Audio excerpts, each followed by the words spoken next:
A palavra penitência, e isso é uma prática que eu sugiro sempre aos meus alunos, que vocês conheçam a etimologia das palavras, vocês vão atrás da história das palavras, daquilo que elas têm no seu bojo, né, na sua substância. É, em latim, penitência, até eu peguei o amansaburro aqui para dizer todas as acepções, pelo menos que constam do AIS, né, na etimologia de penitência, significa arrependimento, pesar, dor, compunção, contrição. Não faz nenhuma referência à prática, a exercícios penitenciários, vamos chamar assim, que é como a gente chama, né? Exercícios de mortificação, de autonegação, etc. Né? Ou seja, a penitência, porque quando a gente diz vou fazer penitência, a gente geralmente pensa na obra feita, né? Pelo menos é o que me parece. Não sei com vocês, estou olhando aqui porque os alunos do curso que estão na sala de aula, eu os vejo aqui, porque eu acho muito ruim ficar falando com a câmera sem ninguém aqui, meio abstrato, né?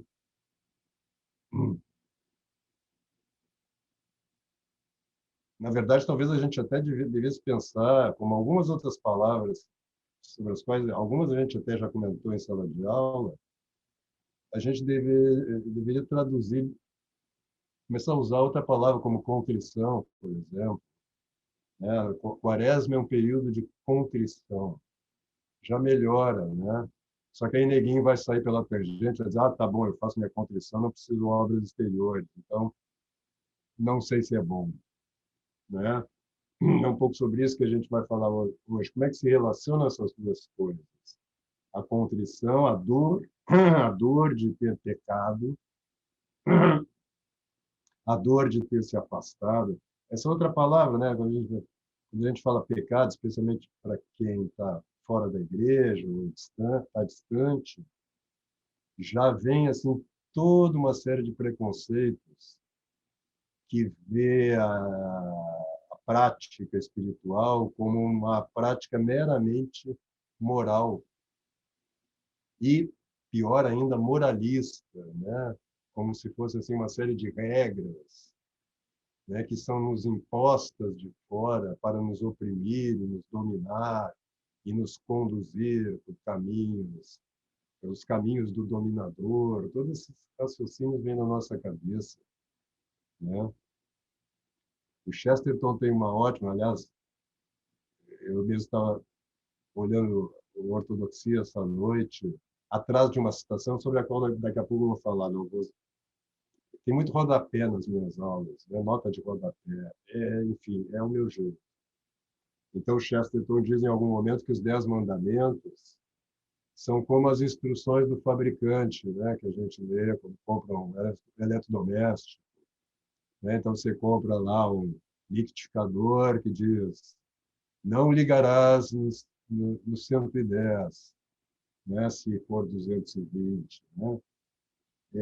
Não molhará, não colocarás dentro da banheira cheia d'água, e etc, etc. Como Deus nos criou, né? Ele botou lá as instruções do fabricante, né? Ou seja, os 10 mandamentos são, vamos dizer, as instruções para que nós vivamos como de acordo com a nossa própria natureza. E eles não seriam necessários, não eram necessários. Estou falando aqui como cristão e para cristãos, tá?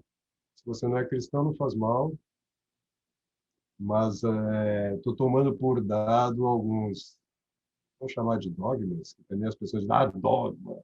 Dogma é outra imposição dos poderes, dos poderosos da igreja, que querem nos oprimir. E aí vem de novo aquele discurso que nós todos conhecemos muito bem, né? Mas o dogma do pecado original, eu estou tomando por base aqui. Aliás, agora sim, o Chesterton, no Ortodoxia, ele tem uma passagem que eu fiquei procurando aqui e não achei. Então, peço que alguns chestertoniano, que saibam onde está essa passagem, mande para mim a citação, porque meu inglês é o inglês de Tarzan, né? Então, quando eu vou ler o original lá, aí é que eu não acho mesmo, né? Porque aí eu tenho em PDF, eu poderia procurar no Ctrl+F. No livro, eu tenho essa edição que eu até vou sugerir para vocês, se vocês encontrarem esse sebo, é uma edição portuguesa, de ortodoxia, da livraria Tavares Martins Porto.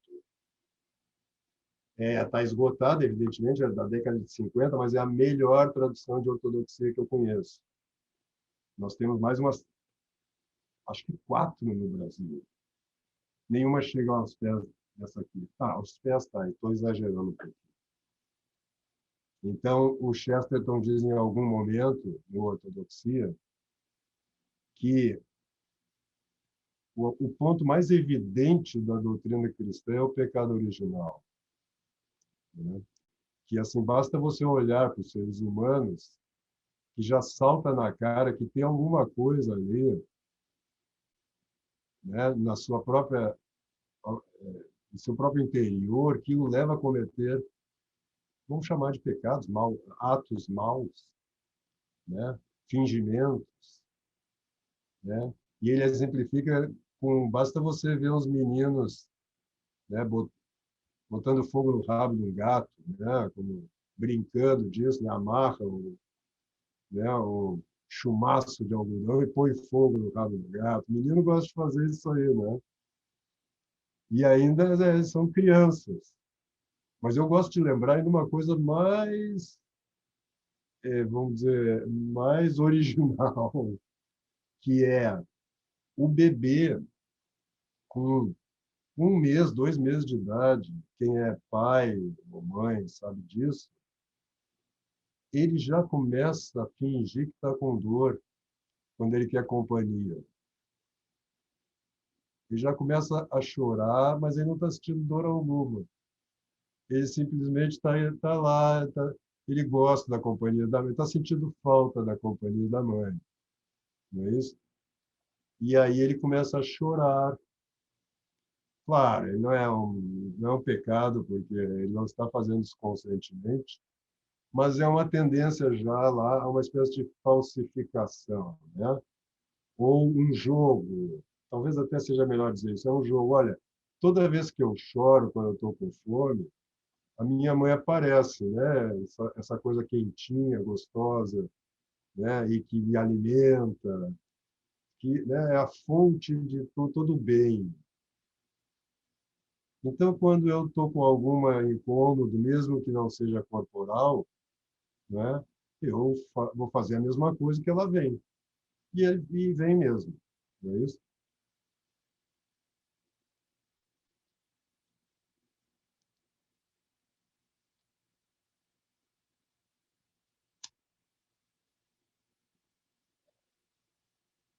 Esse é um ponto, esse dogma, é algo que hoje também não é muito bem visto pelas pessoas, né?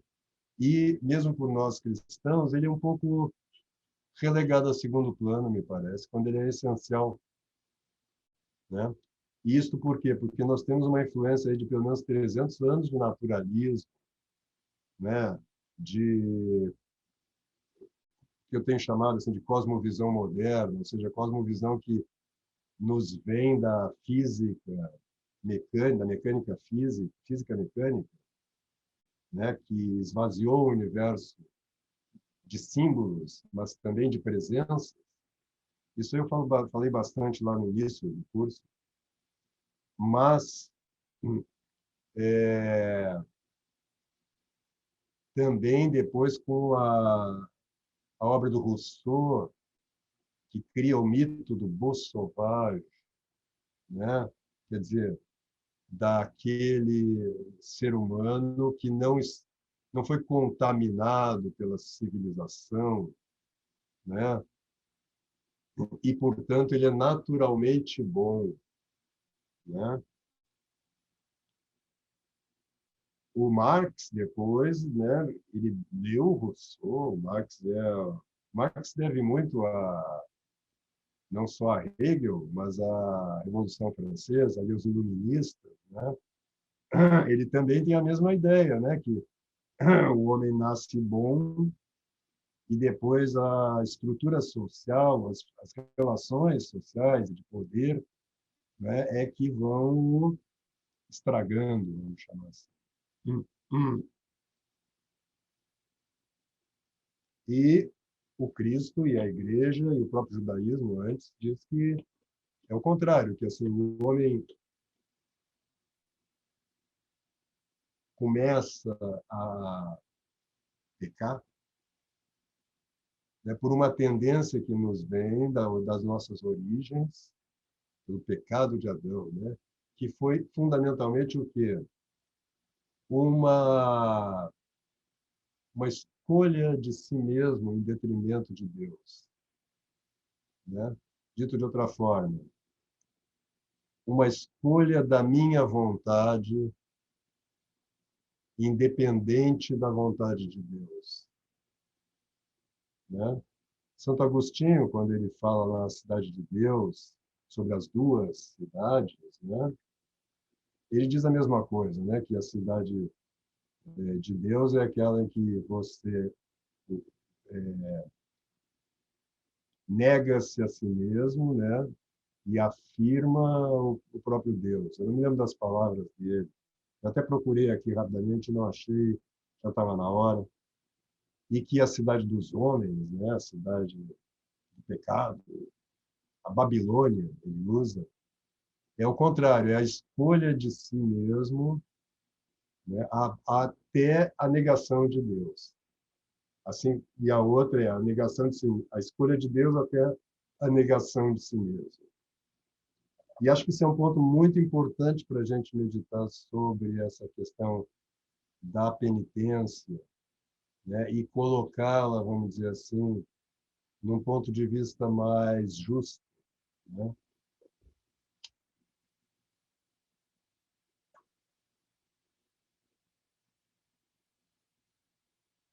Você pode dizer que a vontade de Deus para cada um de nós é que nós sejamos aquilo que ele planejou ao nos criar.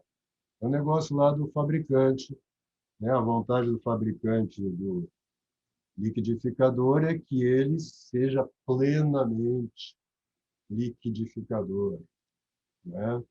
Então não põe pedra nele porque vai quebrar as pás e ele já não vai conseguir cumprir a sua natureza, né, cumprir a sua função, ser ele mesmo, ser aquilo que ele é. Mas é óbvio que a comparação acaba por aí, porque é um liquidificador, quando é fabricado, ele já é fabricado pronto e pleno. O ser humano não. Isto mesmo lá no paraíso, né? A gente vê. Ele tem, ele é como uma planta, né? Ele é como qualquer coisa viva. Eles têm um tempo de desenvolvimento das suas possibilidades para chegar à sua plenitude, a plenitude da sua natureza, a plenitude da sua medida, como é a expressão de São Paulo, né?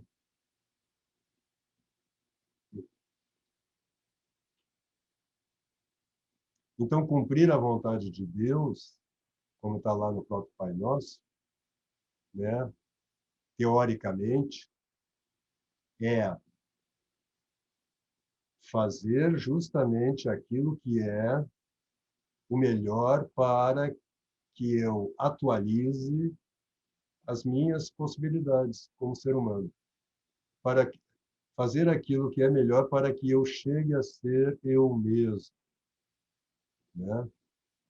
É aquela frase que é de um filósofo grego, agora, ou é do Píndaro, que diz: homem, torna-te aquilo que és.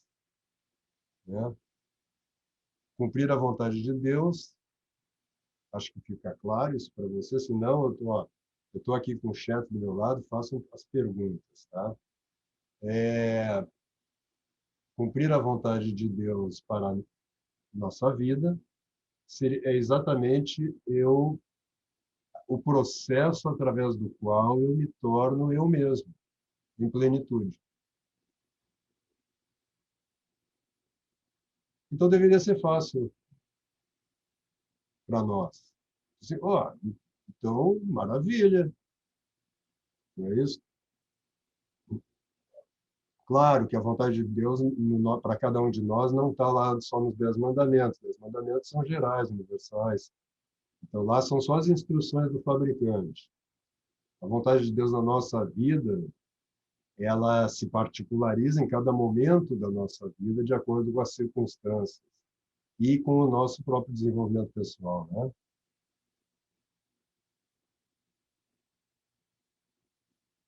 Mas algo em nós tem ideias próprias sobre o que é bom para nós.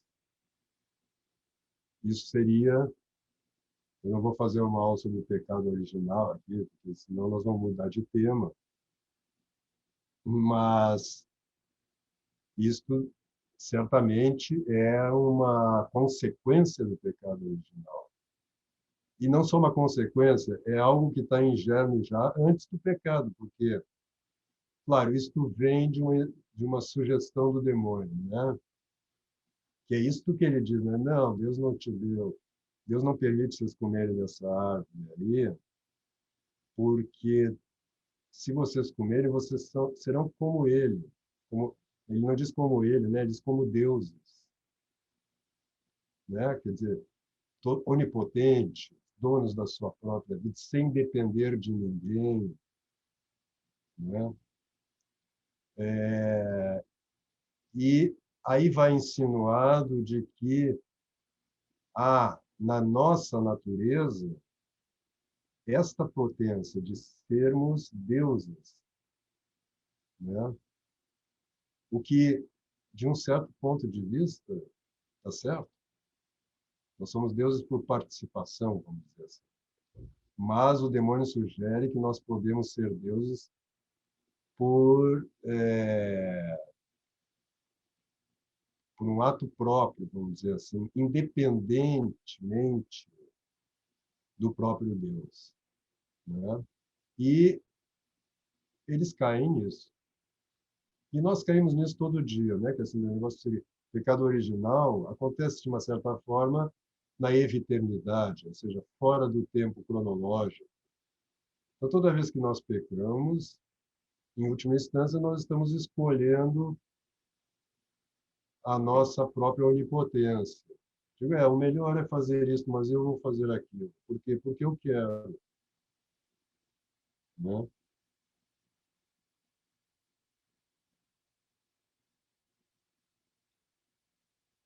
O C.S. Lewis, naquele livro que também eu sugiro que vocês leiam, O Sentido do Sofrimento, em português, pode ser, existem traduções, em espanhol é o sentido do dolor, o sentido da dor. No original é pain, em inglês, que pode ser traduzido por sofrimento, por dor. Comentando isso, eu também já estou dando por dado que nós temos vontade. Não vou entrar na teoria da vontade, da liberdade, porque vai escapar aqui. Ele diz o seguinte, e ele está falando de nós cristãos, né? Que nós entregamos, né? Nós dizemos, seja feita a vossa vontade, nós oferecemos as nossas obras, o nosso dia a Deus, e imediatamente nós pegamos de volta e fazemos dele nosso, né? Então ele diz, você lá faz a sua oração da manhã, e coloca, Senhor, eu te entrego, né, deste dia, coloco esse dia em tuas mãos, eu te ofereço esse dia. E imediatamente a gente se levanta, vai fazer as nossas coisas e aí nós começamos a nos oferecer esse dia, né? Nós tomamos conta da nossa vontade e começamos a fazer aquilo que nos agrada.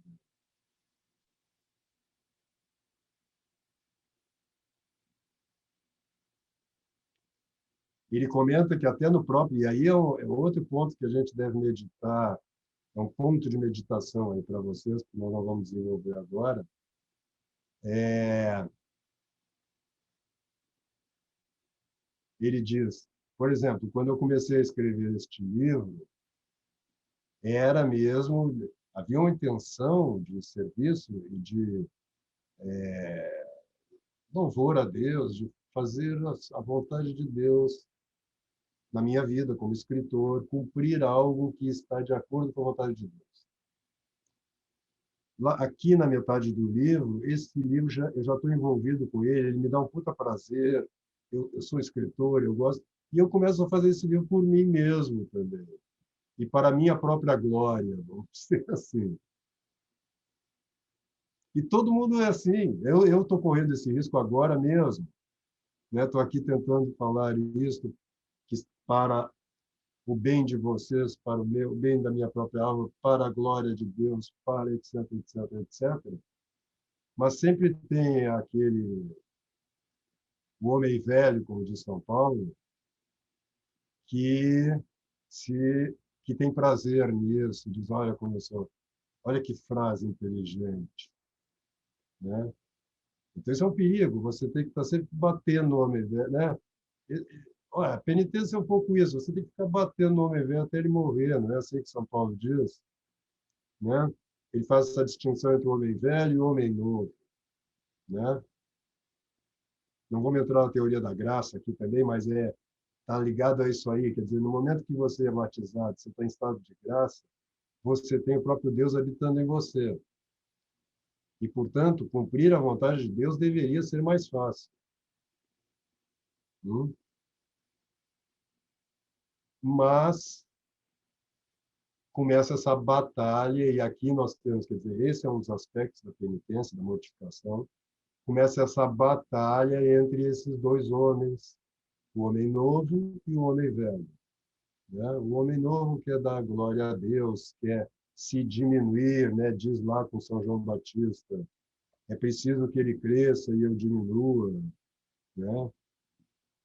Mas aí vem alguém e nos olha de cara feia, né? Ou nos xinga mesmo, e a gente, quem ele pensa que é, para falar assim comigo, né? Você já se coloca naquele pedestal, né? Assim, né? Você sabe com quem está falando, aquela frase, né? Famosa, né? Sempre dos poderosos, mas que qualquer um de nós tem lá no seu, né? Nesse homenzinho velho aí, né? Que não é nem tão pequeno, né? No início, né? Então sempre vem esses movimentos da nossa alma que são consequência não só do pecado original, mas da série de pecados que a gente individualmente fez na nossa vida, né? Então, aqui nós entramos, o Pedro está pedindo para eu falar sobre mortificação e dar exemplos. Eu vou falar um pouco sobre mortificação e mais adiante vou dar alguns exemplos, né?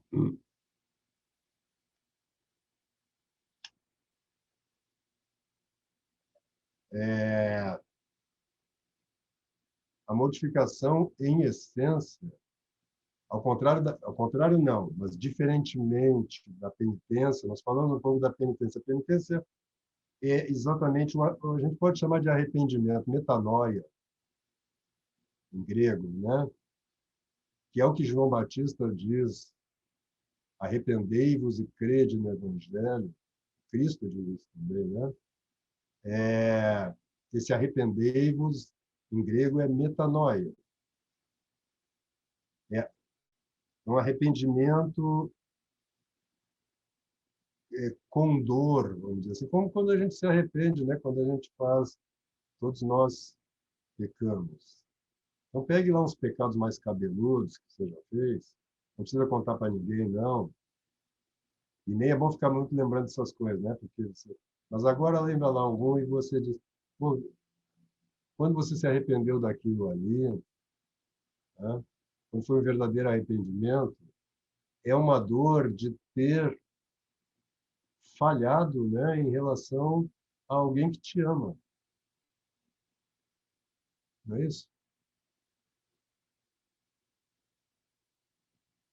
Também aí é perigoso. A gente tá, esse homem velho está sempre à espreita e toda vez que a gente vacila, ele toma conta, ele volta, né? Porque muitas vezes o nosso arrependimento se torna uma espécie de louvor de nós mesmos. Olha como eu sou contrito, né? Eu choro e às vezes não é louvor de si mesmo, mas uma espécie de lamento de ser tão ruim, né? Eu fico chorando por quê? Porque na verdade não é lamento de ser tão ruim, é assim, como é que eu, um cara tão bom, tão santo, fui fazer um negócio tão ruim, né? E aí você, o teu arrependimento se torna uma espécie de fuga de si mesmo. Você finge, ah, foi um momento, como é que eu fui fazer isso? Aí você já põe a culpa no sedutor, né? É uma espécie de remorso. O mau remorso, que você fica remordendo aquilo ali, né? Mas fica remordendo por quê? Porque você não aceita, né, que você é fraco e que você é ruim. Olha, acabei de traduzir aí o Caminho de Perfeição, Santa Teresa d'Ávila. De vez em quando ela diz, não sei como é que alguém tão ruim como eu, né? E não é que ela tá, não é retórico. Não, é sincero. Ela percebe que é ruim mesmo.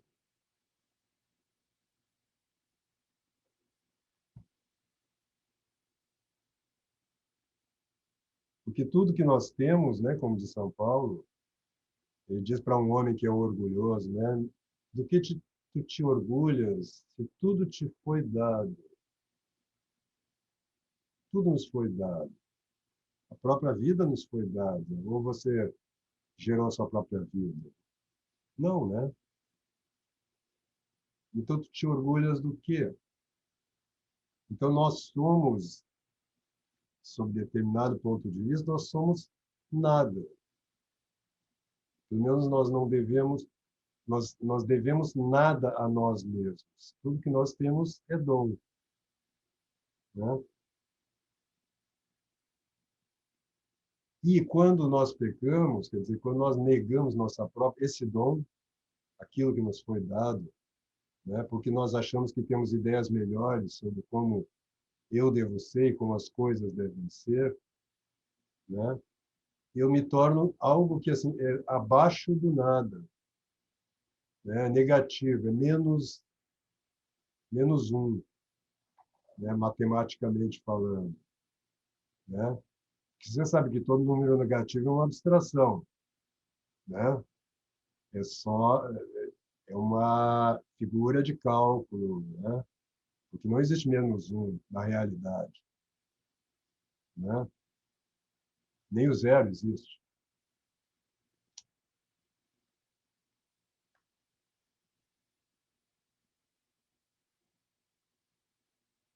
Então, esse trabalho de purificação, essa via purgativa, que é a via de todos nós, a via dos iniciantes, né, que estão no caminho, no início do chamado caminho de perfeição, ela tem um aspecto muito mesmo negativo.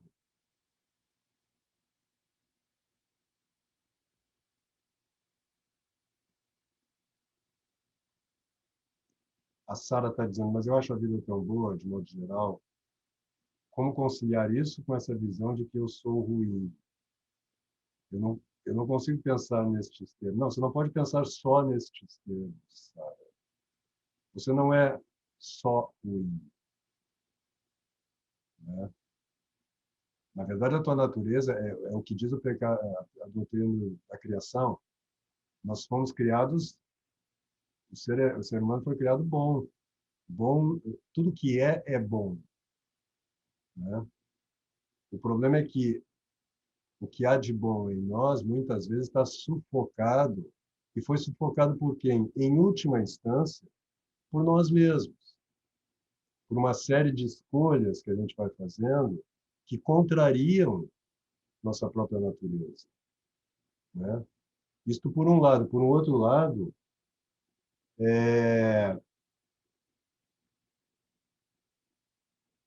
porque nós vivemos muito mergulhados mesmo no mundo corpóreo só, que é muito bom, mas que não é tudo. Na verdade, que é, vamos dizer assim, um extrato mais baixo da realidade. Bom em si mesmo, mas limitado.